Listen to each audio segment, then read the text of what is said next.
शांति। ब्रह्मा की नाभि से विष्णु निकले और विष्णु की नाभि से ब्रह्मा निकले। तो सबसे पहले नाभि, नाभि कहाँ होता है? शरीर का केंद्र बिंदु है ना, केंद्र बिंदु है। अब इसको आप समझिए, शरीर से रिलेटेड किया है बाबा, तो इसको समझिए। ये जो है ना, ये जो मस्तक है, ये मस्तक है, यहाँ ये परम धाम की निशानी है ना, ये परम धाम की निशानी है, आत्मा रहती है। उसके बाद जो यहाँ तक है, ये है सतयुग की निशानी, चेहरा पूरा, और गर्दन एक ज्वाइंट आया, तो सतयुग, और ये है त्रेता युग। तो ये त्रेता युग का संगम गर्दन हुआ, जहाँ से हम मुड़ सकते हैं ना, संगम मुड़ सकते हैं। और त्रेता युग जैसे आया तो यहाँ तो एक का राज्य चला, और उसके बाद यहाँ से भी यहाँ तक का एक ही राज्य, कमर तक।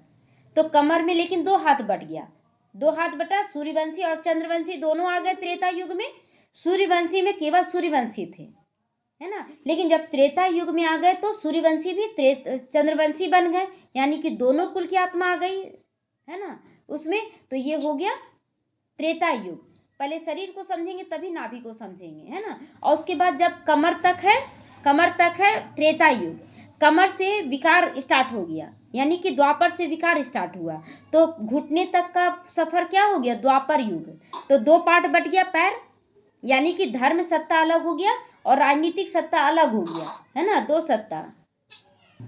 तो दो धार्मिक सत्ता और राजनीतिक सत्ता दो पांव में बदल गया, दोनों अलग। जबकि यहाँ पर था ना, धार्मिक और राजनीतिक दोनों सत्ता एक के हाथ में था, और यहाँ से बदल गया। उसके बाद देखिए, जैसे जैसे ना विकार बढ़ने लगा तो पैर भी कैसे होने लगता है, पतला होने लगा। घुटने के बाद पैर और पतला हो गया, यानी कि कमजोर होने लगा। तो एड़ी तक क्या हो गया, हमारा पाँव एकदम पतला, यानी कि कलयुग में बदल गया घुटने से नीचे। तो जहाँ जहाँ ज्वाइंट है वहाँ पर देखते होंगे आप, मुड़ता है शरीर, है ना।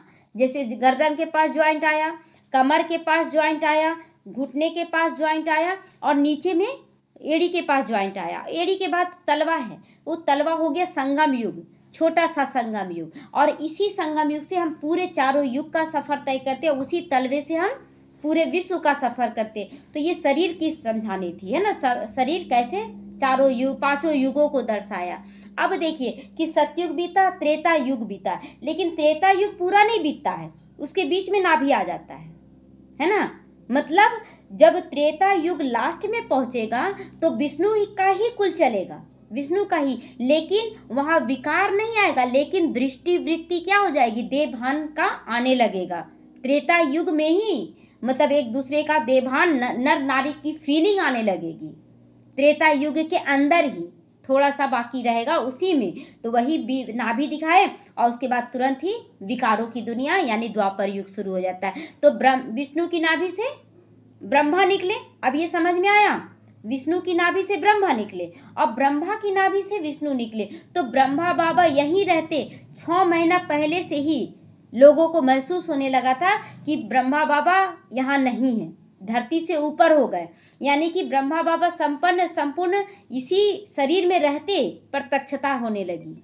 तो इसीलिए ब्रह्मा की नाभि से विष्णु का स्वरूप दिखने लगा था कि संपन्न और संपूर्ण स्वरूप ब्रह्मा जो विकारी शरीर थे उनमें ही विष्णु का स्वरूप दिखने लगा था, संपन्न और संपूर्ण स्वरूप।